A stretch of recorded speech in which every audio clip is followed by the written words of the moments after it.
Rideau sur la première phase du projet de partenariat pour la formation au module d'énergie renouvelable intégré à l'agriculture. Un projet porté par l'organisateur Electro Buildings and Technology Zetrum Gresden, EBZ en abrégé, en collaboration avec ses partenaires camerounais, dont la Chambre d'agriculture, Bercotech Institute et le Centre polyvalent de formation CPF de Bourg-Bandjoun. À l'heure du bilan, le taux de réalisation est jugé satisfaisant par les acteurs. Ainsi, à l'ouverture des travaux, le coordonnateur du projet salue l'engagement de l'ensemble des parties prenantes tout en présentant les ajustements du programme, les attentes et les restitutions de la direction du projet. La rencontre est marquée par plusieurs interventions, notamment celle de l'expert international sur la gestion et la documentation du projet SEQUA, suivi des partenaires nationaux qui, à leur tour, présentent les activités réalisées à ce jour, les financements reçus, les prestations fournies ainsi que la documentation produite illustrant l'impact concret du projet sur le terrain.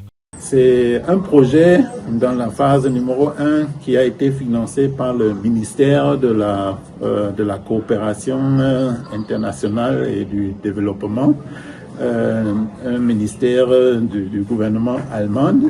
Alors, ils ont bien voulu nous encourager dans ce qu'on a proposé.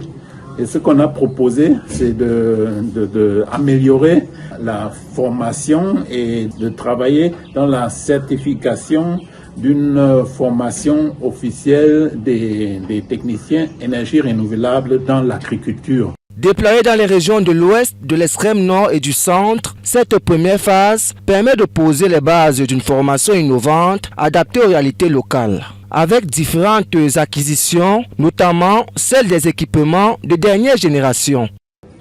Nous avons bénéficié des renforcements des capacités de nos responsables de formation.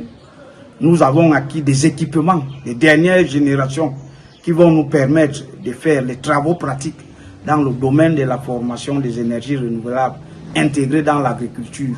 Les perspectives d'une nouvelle phase du projet pour la période 2026-2028 sont évoquées pour promouvoir le développement des activités des énergies renouvelables intégrées à l'agriculture.